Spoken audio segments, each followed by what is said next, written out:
Modelo psicométrico correlacional o de atributo. Dentro de los supuestos teóricos del enfoque, encontramos que la conducta se explica en función de variables internas o intrapsíquicas y que estas variables dan consistencia y estabilidad al comportamiento a lo largo del tiempo y de las situaciones. Sus objetivos son el descubrir, clasificar, comparar y predecir, estudiar las diferencias individuales y ubicar al sujeto en relación a un grupo de referencia normativo en un rango concreto que se pueda cuantificar. Históricamente, el modelo psicométrico hace su aparición en las primeras décadas del siglo XX, originado en los trabajos de Galton, Cattell y Binet. Este enfoque utiliza un método correlacional y técnicas psicométricas tales como cuestionarios de personalidad, test de inteligencia y test de intereses. Este modelo es aplicado en investigación y en los ámbitos escolar, industrial y clínico. Ha recibido críticas centradas en sus aspectos metodológicos en cuanto a la estructura de la tarea, la importancia para el sujeto y la tendencia a dar respuestas deseables, y de tipo teórico, tales como la escasa relación entre predicción y tratamiento y el escaso valor explicativo del comportamiento. Modelo médico psiquiátrico. Tiene su origen en la psicología clínica entre la Primera y Segunda Guerra Mundial y se desarrolla de forma rápida por el incremento en las necesidades de evaluación clínica efecto de ambas guerras. Sus objetivos son describir, clasificar y pronosticar. Los supuestos teóricos del enfoque enuncian que la conducta está determinada por causas genéticas, biológicas e intrapsíquicas, es decir, se consideran más las causas biológicas que las socioambientales como determinantes de la conducta. Utiliza el método correlacional y múltiples técnicas de evaluación, tales como observaciones, pruebas psicométricas, técnicas proyectivas y pruebas subjetivas, en base a cuyos datos se realiza el diagnóstico diferencial. Este modelo se ha dedicado exclusivamente al ámbito clínico. Se le ha criticado el modelo médico de enfermedad que subyace y su extrapolación al ámbito de la conducta. Igualmente, hay rechazo a las nosologías psicopatológicas y a la falta de fiabilidad del diagnóstico psiquiátrico. También se critica el énfasis dado a los factores biológicos y hereditarios, que está limitado a solucionar los problemas desde el campo médico. Modelo psicoanalítico. Tiene sus orígenes en el modelo freudiano de la personalidad y en el campo de la psicopatología en los trabajos de Charcot y Janet. Los supuestos teóricos enuncian que la conducta es considerada como síntoma, una manifestación externa de un conflicto intrapsíquico que se origina por la lucha entre tres instancias psíquicas que son el ello, el yo y el superyo, que actúan según diferentes procesos: inconsciente, preconsciente y consciente. La conducta es fruto de las pulsiones internas que han determinado la estructura de la personalidad. El conflicto intrapsíquico se origina en la lucha entre impulsos inconscientes y deseos conscientes, es decir, entre las demandas propias y las exigencias sociales. El comportamiento observable es signo de los procesos inconscientes y a la vez muestra de los recursos adaptativos que posee el sujeto. Los objetivos del modelo psicoanalítico son analizar la estructura intrapsíquica de la persona, entendida como la resultante del equilibrio dinámico entre sus distintas instancias, el peso específico de sus elementos y la eficacia de los mecanismos de defensa con los que cuenta el individuo. También tiene por objetivo profundizar en la historia pasada del sujeto, que adquiere importancia al ser causa explicativa de la conducta actual. Emplea el método inductivo, ya que a partir de las observaciones clínicas se infieren los elementos estructurales que dan cuerpo a la conducta. La evaluación es ideográfica, haciéndose énfasis en el individuo concreto del que se intentará captar toda su personalidad de un modo global. Las técnicas utilizadas son la entrevista libre, la asociación libre, el análisis de sueños y en general todo aquello que permita la introducción en la vida mental inconsciente del sujeto.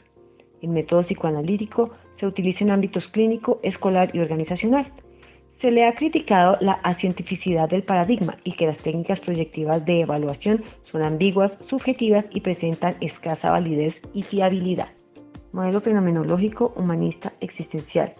Fue creado por Husserl y configuró una concepción del hombre como ser personal, singular, determinado por su propia percepción del mundo.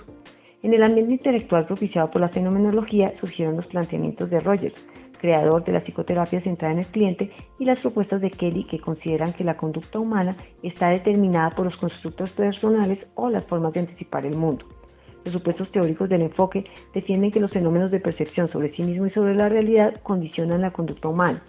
Se asume al comportamiento como un producto total, determinado por la percepción subjetiva del ambiente, los estilos de comunicación y el potencial humano del sujeto.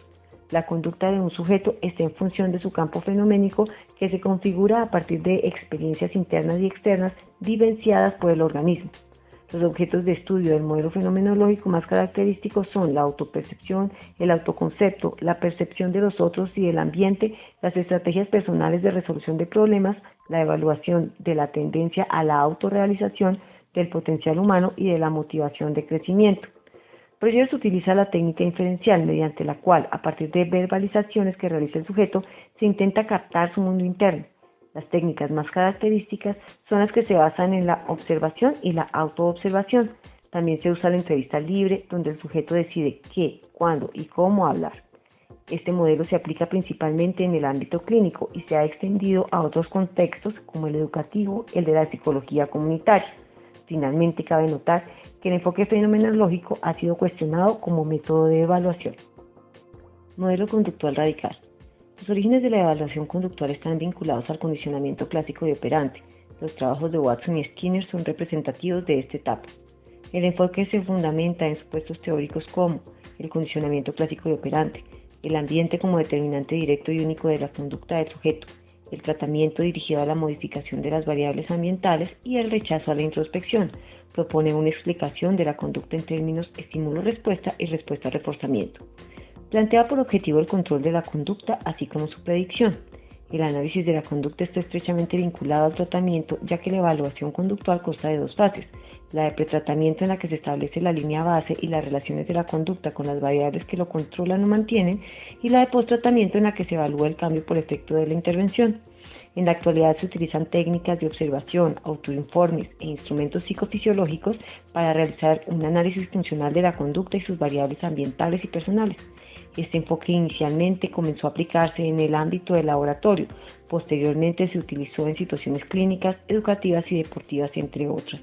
El modelo ha sido calificado de reduccionista porque elimina los procesos mentales superiores como objeto de estudio.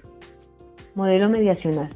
Sus orígenes se asocian con Hull, Tolman y Guthrie, que consideran a las variables situacionales de importancia en la determinación de la conducta, pero su influencia está mediatizada por una serie de factores intermedios. Dentro de los supuestos teóricos del enfoque, encontramos que se interesa por los procesos mediacionales y los procesos mentales, que pueden ser descritos como respuestas encubiertas que confieren una gran complejidad a la conducta. Igualmente, Wolpe, Eysenck y Bandura explican la conducta en base a variables intermediarias capaces de ser sometidas a modificación mediante las técnicas adecuadas. Los objetivos de este modelo son predecir, instaurar, modificar o cambiar la conducta, es decir, controlarla. En cuanto a los métodos y técnicas, se tiene la ampliación de las variables de análisis, variables cognitivo-emocionales, lo cual trae la aceptación del uso de los autoinformes verbales como mecanismo de acceder al conocimiento de las expectativas y al valor del refuerzo. Se produce gran elaboración de cuestionarios referidos a diversas temáticas. El modelo mediacional es usado en el ámbito clínico, en contextos educativos y sociales, así como en campañas comunitarias. Sin embargo, los conductistas radicales llaman la atención sobre el sesgo que se introduce al aceptar la medida de variables no directamente observables. Modelo conductual cognitivo. Nace cuando los enfoques mediacionales abren el conductismo radical a procesos intermediarios entre el estímulo y la respuesta para estudiar los procesos encubiertos, especialmente de orden cognitivo. Los autores representantes de esta concepción son Ellis, Mahoney, Beck, Meichenbaum y Bandura. Básicamente se centra en la importancia dada a los procesos cognitivos en el desarrollo, mantenimiento y modificación de la conducta, admitiéndose una interacción recíproca entre las variables del ambiente, las del organismo y la propia conducta. El ambiente queda relativizado, adoptando una doble dimensión, un ambiente real y un ambiente percibido. Las principales concepciones de esta perspectiva se relacionan con que las personas desarrollan conductas adaptativas y desadaptativas y patrones afectivos a través de los procesos cognitivos, y que las evaluaciones se centran en el análisis de los procesos cognitivos desadaptados y en la facilitación de experiencias de aprendizaje que puedan alterar las cogniciones y los patrones de conducta a ellos vinculados. En cuanto a los objetivos de evaluación, cabe notar que se centran en analizar y comprender las variables de tipo interno subjetivo que están controlando la conducta del sujeto. Los métodos usados son estrategias experimentales y correlacionales, y en las técnicas encontramos la observación directa de la conducta en su medio natural y técnicas evaluativas para analizar los pensamientos internos, autoinformes y técnicas de autorregistro. Su campo de aplicación prioritario fue el clínico, pero también se usa en el escolar, el industrial o en las evaluaciones de ambientes. Las críticas que se han formulado son de tipo conceptual y metodológico. Modelo del procesamiento de la información. Proviene de la conjunción de la psicología experimental con la teoría computacional, especialmente la inteligencia artificial. En este enfoque se considera al sujeto como un procesador activo de información que procede del medio interno y externo. La actividad humana será la resultante de la interacción entre el contenido de una información, la elaboración que efectúa el sujeto y la respuesta que éste emite al ambiente.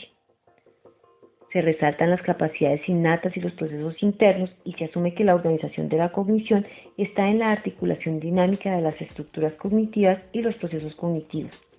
El objetivo es realizar la identificación de las estructuras y procesos cognitivos y las variables que influyen en unas y otros. Dada la relación entre cognición y conjunta, la evaluación se centrará en los elementos que componen la estructura cognitiva y en el estudio de su proceso particular de transformación de la información. El modelo se adhiere al método experimental, pero lo combina con métodos correlacionales y observacionales. Emplea las técnicas de autoinforme, medidas de tiempos de reacción, análisis de movimientos oculares, procedimientos de medida de memoria y técnicas taquistoscópicas. Este enfoque ha tenido gran impacto en el área de aprendizaje escolar, en la clínica y en investigación, aunque ha suscitado críticas referidas a sus aspectos conceptuales y metodológicos, así como el excesivo isomorfismo que establece entre sistema biológico y máquina, la falta de validez ecológica de algunas investigaciones, la falta de un marco teórico unificado y la dificultad de evaluar muchos de los procesos subyacentes a una tarea por ser inaccesibles al propio sujeto.